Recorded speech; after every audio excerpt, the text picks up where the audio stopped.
Bonjour à tous et à toutes, j'espère vous retrouver en pleine forme. Bienvenue dans votre site Maths et Physique en poche. Aujourd'hui, chers étudiants et étudiants, je vais partager avec vous un sujet concernant l'étude d'une fonction. Bien sûr, les étudiants de la deuxième baccalauréat. Bien sûr, mon choix est toujours basé sur le bon et le meilleur pour vous. Dans le cadre des examens, dans le cadre préparatif des examens, donc j'ai bien choisi cette fonction-là qui va vous aider de détecter vous-même des trucs et des astuces à condition que vous vous concentrez. Allons-y. Donc voilà, vous avez une fonction f de x égale. Donc bien sûr, chaque examen se fait en deux parties. Donc la première partie, on vous donne une fonction f de x. Donc, étudier une fonction. Bien sûr, je ne vais pas rester attaché aux questions posées. Je vais bien sûr étudier cette fonction d'une façon libre. Donc la première des questions à poser, c'est de savoir le domaine de définition de cette fonction. Bien sûr, ça saute aux yeux, bien sûr, au domaine de définition de cette fonction, n'est autre que moins 1 plus l'infini. Alors là, il faut chercher les limites aux bornes de cette fonction. C'est-à-dire, il faut chercher la limite de f de x lorsqu'x tend vers moins 1 plus. Alors, si vous remplacez x par moins 1 plus, ça vous donne toujours moins 1 sur 0 plus, c'est moins l'infini, et ça ici va vous donner plus l'infini, donc c'est une forme indéterminée, donc il faut chercher quelque chose. Donc on va chercher, une astuce, c'est la limite, parce que c'est vers moins 1 plus, je vais mettre au même dénominateur, moins 2x plus 1 ln de x plus 1 sur x plus 1. Alors là, si je pose t comme étant égal à x plus 1, je sais que lorsque x tend vers moins 1 plus, t tend vers 0. C'est-à-dire, sera la limite, autrement dit, la limite de x plus 1, ln de x plus 1 lorsque x tend vers moins 1 plus, n'est autre que la limite, lorsque t tend vers 0, de t ln de t. Vous savez ça, c'est déjà égal à 0. Donc ce terme-là, sa limite égale à 0. Donc il reste x lorsqu'il tend vers moins 1 plus. Donc moins 1 sur 0 plus, c'est moins l'infini. Donc c'est plus facile. Donc c'est pas la peine. Donc vous allez chercher la limite de x sur x plus 1 lorsqu'il tend vers moins 1, c'est moins l'infini. La limite de ça égale à 0. Donc on a bien déterminé la limite de cette fonction lorsqu'il tend vers moins 1 plus. Il nous reste la limite cette fois-ci de f de x lorsqu'il tend vers plus l'infini. Alors là, la limite de cette fonction-là, c'est x, c'est la limite, c'est 1, c'est bien sûr. Il reste la limite lorsque x plus 1 en posant t toujours x plus 1 lorsqu'il tend vers plus l'infini, t tend vers plus l'infini, donc c'est plus l'infini. Avec ce moins-là, ça donne moins l'infini. Donc je ne vais pas me tarder sur la recherche de des limites.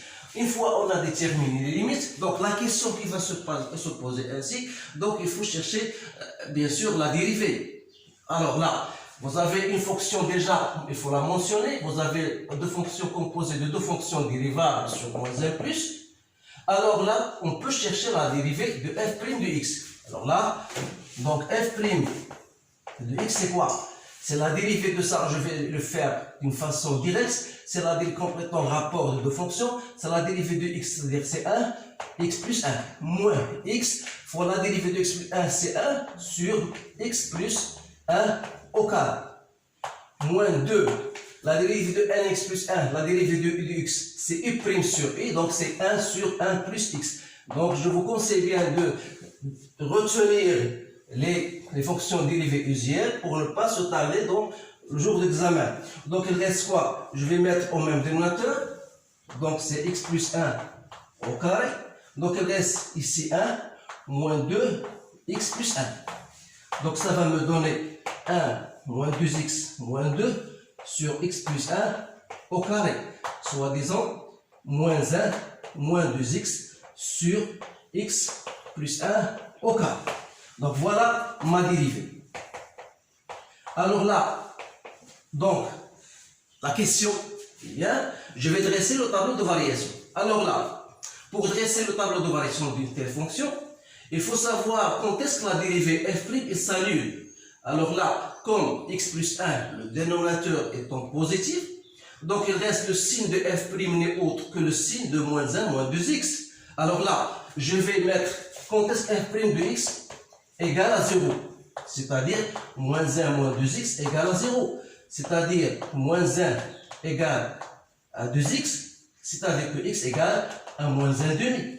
Alors là, ça va me permettre de dresser le tableau de variation. Le voilà, tout de suite. Sans oublier bien sûr de tenir compte de votre domaine de définition. Voilà, f' de x, voilà f de x. Là, il y a un truc qu'il faut le bien retenir. Lorsque vous cherchez la dérivée où il s'annule au point x égale à moins 1 demi. La première question à se poser, est-ce que moins 1 demi appartient à votre domaine de définition? S'il appartient, vous le mettez, sinon vous ne devez pas le mettre. Alors là, moins 1 demi appartient bien à le domaine de définition. La fonction s'annule au point moins 1 demi, ça veut dire qu'il y a une tangente horizontale. Alors, le signe de f' est celui de signe de cette fonction. Cette fonction-là, de type ax plus b, elle prend le signe de a à l'extérieur de racine, c'est-à-dire à l'extérieur de solution, et va porter le signe de moins a ici. Donc, ça veut dire la fonction aura cette allure-là. Limite de plus l'infini, on a trouvé c'est moins l'infini, et moins 1 plus, on a trouvé c'est moins l'infini. Donc, il faut rester à chercher, bien sûr, la valeur de moins 1 demi. Alors, f de moins 1 demi n'est autre que moins 1 demi sur 1 demi moins 2 ln de 1 demi. Donc, ça fait moins 1 moins 2 ln de moins 2, donc ça va vous donner 2. Donc, c'est moins 1 plus 2 fois ln de 2, c'est 0,7 à peu près. Donc, c'est moins 1 plus 1,4. Donc, ça me donne 0,4. Voilà. Donc, ça me donne cette valeur-là qui est positive. Bien sûr. Alors là, une fois j'ai dressé mon tableau de variation, je vois que la fonction est croissante ici, dans cet intervalle, et décroissante ici. Elle monte de moins l'infini à une valeur positive. Alors là, qu'est-ce que ça veut dire ça? Ça veut dire qu'il existe un certain alpha pour laquelle la fonction s'annule ici. Il existe aussi entre 0,4 et la fonction tend vers moins l'infini. Ça veut dire qu'elle va couper l'axe des abscisses à un certain point bêta ici. Alors là, est-ce que par intuition, à la première vue, je peux même aller détecter la première valeur, parce que si je remplace x par 0, f de 0, voilà, ça c'est 0, ça c'est 0. Donc, je peux remplacer bêta par 0. Donc, je connais déjà la deuxième valeur. Donc, qu'est-ce que je vais faire? Ça veut dire que pour étudier le signe de cette fonction, c'est-à-dire que cette fonction-là sera de là à là, sera comment? Elle sera négative. Donc, sera négatif, alors que dans ce cas-là, il sera positif. Essayez bien de comprendre ces choses-là. C'est-à-dire que la fonction va couper l'axe des abscisses en 2 points. La première valeur, c'est alpha. La seconde, c'est 0. À partir de moins 1 alpha, la fonction elle est au-dessus de 0. Et ensuite, à partir de 0 plus l'infini, la fonction est au-dessous de 0. Donc, qu'est-ce que je vais faire? Que la fonction sera négative, c'est-à-dire que x appartient à quelle valeur? À la valeur moins 1. Moins 1 jusqu'à alpha, union de 0 plus l'infini. Alors que f de x sera positif, c'est-à-dire ce x appartient entre la valeur alpha et 0. Voilà, entre alpha et 0, et la fonction est positive. Donc je vais marquer cela parce que j'aurai besoin de ça. Voilà. Je vais mettre que f de x est positif si x appartient à la valeur entre alpha et 0.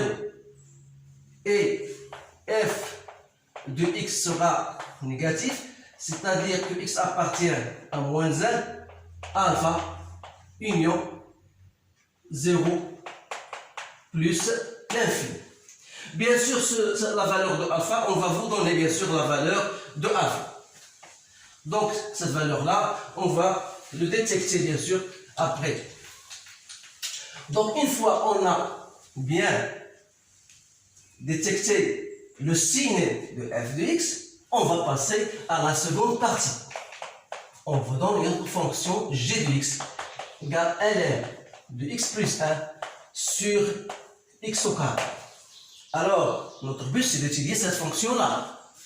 Qu'est-ce que je vais faire? Bien sûr, le domaine de définition, ça saute aux yeux. Mais il faut quand même savoir comment trouver le domaine de définition, parce que la plupart des idées, on ne savent même pas trouver le domaine de définition. Donc, qu'est-ce que je vais faire?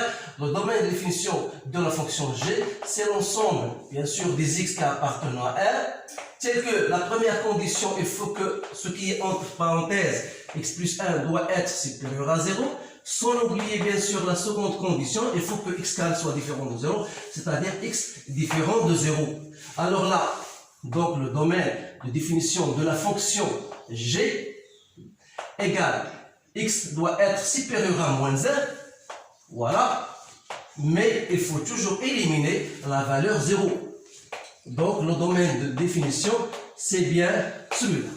Alors là, il ne faut jamais se tromper dans le domaine de définition. Heureusement pour vous, les chers étudiants, que la plupart des examens, ils vous donnent toujours soit la fonction g définie sur ce domaine. C'est-à-dire, ils savent dorénavant que la plupart des gens ne savent pas déterminer le domaine de définition. C'est pour cette raison qu'on vous donne le domaine de définition pour ne pas se tromper.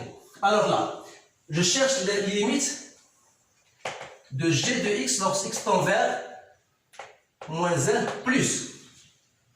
Alors là, qu'est-ce que je vais faire? Donc, lorsque x tend vers moins 1, ln de 0 plus, c'est moins l'infini. Donc, c'est la limite de, je fais x, c'est la limite, lorsque x tend vers moins 1 plus, de 1 sur x au carré, ça ne pose pas aucun problème, limite de ln de x plus 1, lorsque x tend vers moins 1 plus. Alors là, x, lorsque tend vers moins 1 plus, ça tend vers 0 plus, ln de 0 plus, c'est moins l'infini. Donc, lorsqu'on remplace x par moins 1, c'est toujours 1. 1 fois moins l'infini, c'est moins l'infini. Donc, il reste maintenant la limite de g de x lorsque x tend vers 0 moins. Alors là, si vous remplacez x par 0, ça donne 0 sur 0, c'est une forme indéterminée. Donc, je vais, voilà l'astuce, donc vous allez faire, c'est la limite lorsque x tend vers 0 moins, de ln de x plus 1 sur x fois 1 sur x. Là, vous savez déjà en votre cours que ça, c'est une limite standard, donc c'est la limite c'est 1. Il reste la limite lorsque x tend vers 0 moins, donc c'est moins l'infini, donc ça vous donne moins l'infini. La limite de g de x lorsque x tend vers 0 plus, donc 1 sur 0 plus c'est plus l'infini, donc ça vous donne plus l'infini. Alors là, faites attention aux limites, il faut bien les savoir, il faut travailler plus ou moins les limites. Alors, l'interprétation géométrique, c'est lorsqu'on a trouvé la limite 0 moins 0 plus égale plus moins l'infini, donc on dit que la droite, ou bien la courbe représentative de la fonction admet une asymptote verticale d'équation x égale à 0. Et on émet pour moins 1. Donc, on a déterminé les limites. Donc, on va passer maintenant à la recherche de la dérivée. Donc, voilà. J'efface. Donc la fonction g de x ici, je vais faire sa dérivée. Bien sûr, c'est une fonction composée de deux fonctions dérivables. Toujours, il faut mentionner ceci en passant par la recherche donc, de la dérivée. Donc je vais le faire de façon directe. Vous avez une fonction sous forme de rapport. Donc la dérivée de la première, je fais voilà, ln de x plus 1, je fais la dérivée de cette fonction.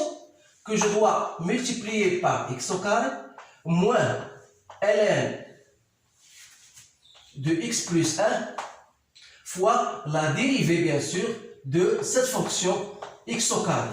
Et je dois diviser par le tout par x au carré, donc c'est x carré. Donc la dérivée de x plus 1, c'est 1 sur x plus 1. Je dois multiplier par x au carré, moins la dérivée de ça, c'est 2x, ln de x plus 1. Le tout sur x carré. Donc pour me faciliter la tâche, je dois diviser par x. Donc il reste quoi? Donc il reste x sur x plus 1 moins 2 ln de x plus 1. Le tout sur x à la puissance 3.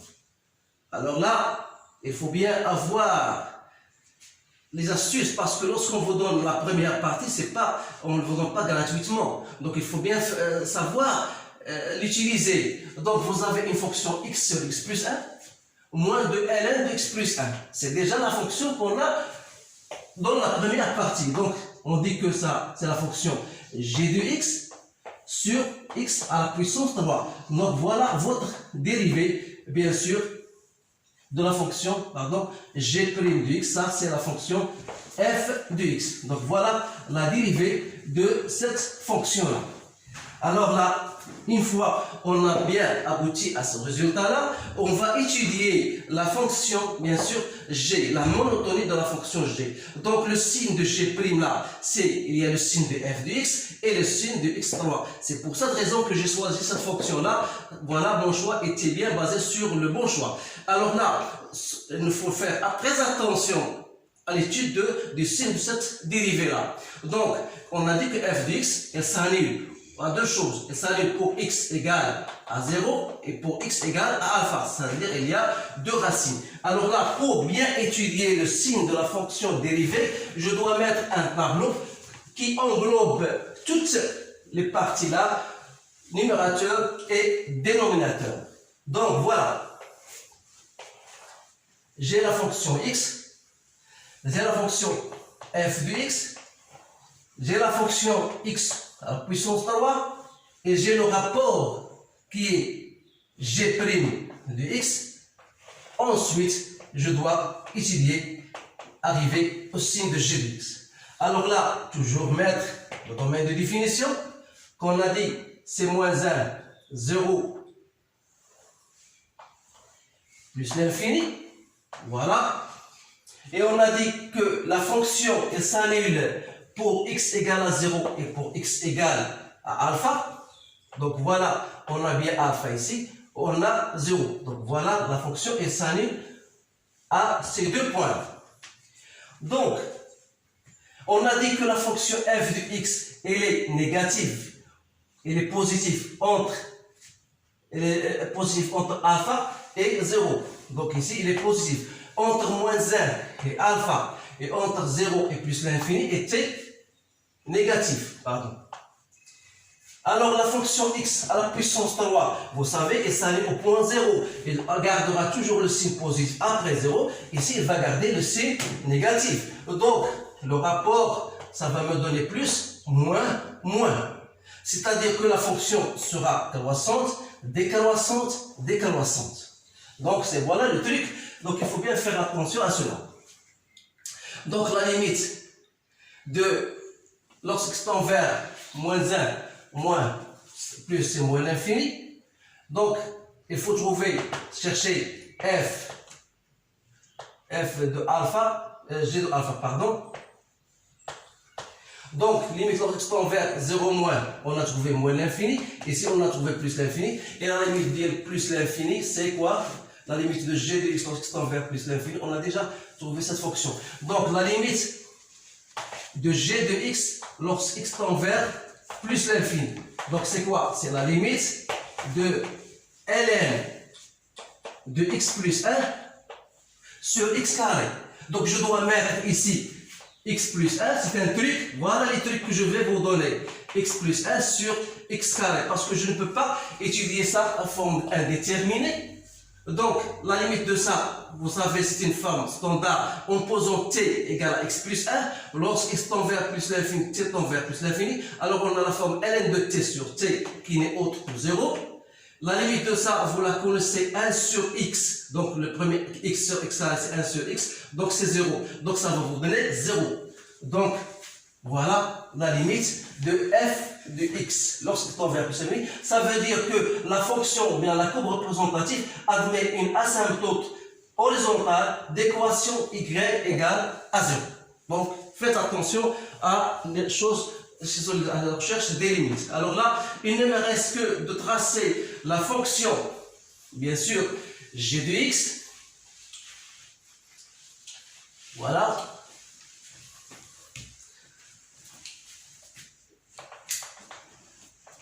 Voilà. X, voilà Y. Donc, G-1, c'est une asymptote verticale. Donc, je dois mettre cette asymptote. Et G0, c'est aussi une asymptote. Donc, la fonction, la dérivée, elle s'annule au point alpha, ça veut dire que la fonction là est présente une asymptote horizontale. On vous donne bien sûr la valeur de alpha moins 0,7. Bien sûr, donc moins 0,7 c'est à peu près ici. Donc sa valeur f, vous allez chercher g de alpha qui n'est autre, je l'ai trouvé moins 2, à peu près moins 2,5. Donc voilà, moins 1, moins 2, moins 3. Donc moins 2,5 c'est à peu près ici. Donc ici vous avez une asymptote horizontale. Donc la dérivée, voilà, la fonction passe de moins l'infini jusqu'à...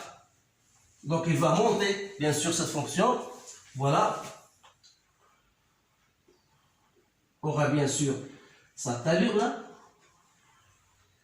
Plus ou moins. Je m'excuse parce que je n'utilise pas de règle. Et vous avez la fonction vient de 0 plus, de plus l'infini vers 0. Donc il aura bien sûr cette allure.